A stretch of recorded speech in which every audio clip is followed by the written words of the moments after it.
મહોત્સવ પૂર્ણ નથી થતો, પરંતુ સમાજની પ્રગતિ માટે નવા સંકલ્પો જાહેર કરવાનો અમૂલક અવસર શરૂ થાય છે.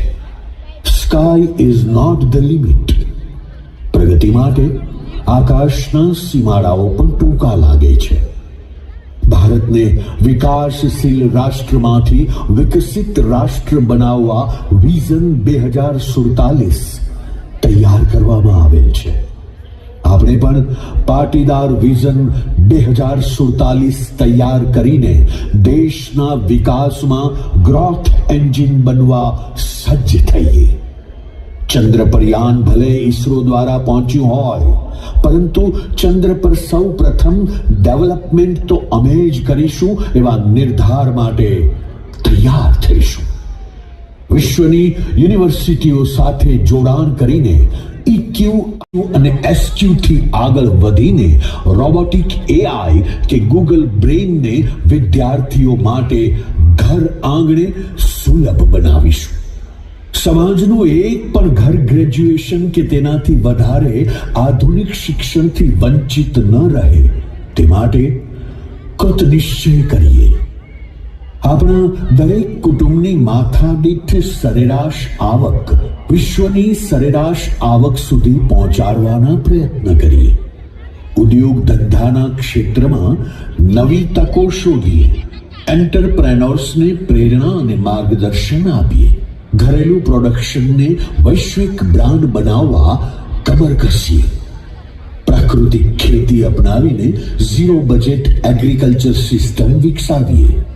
આવો સૌ સાથે મળી આજના મંગલ અવસરે પ્રતિજ્ઞા કરીએ.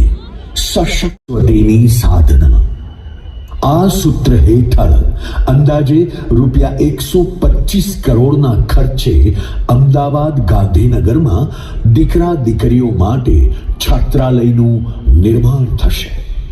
રાજકોટના આંગણે ₹125 કરોડના ખર્ચે નિર્માણ થશે ઉમા શૈક્ષણિક સંકુલ.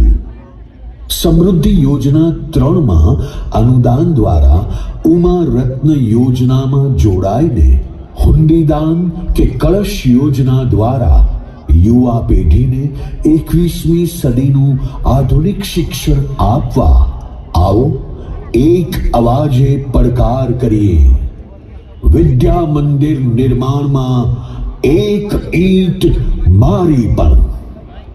ભાઈઓ બહેનો, આ 5 દિવસની ઉજવણી સાથે શ્રી સવા શતાબ્દ ભારત સમૃદ્ધ ભારતના નિર્માણ માટે અને વિઝન 2047ને સફળ બનાવવા માટે સમાજને વ્યસન મુક્ત અને શિક્ષિત દીક્ષિત બનાવવા માટે મારું તન મન ધન સમાજને સમર્પિત કરીશ.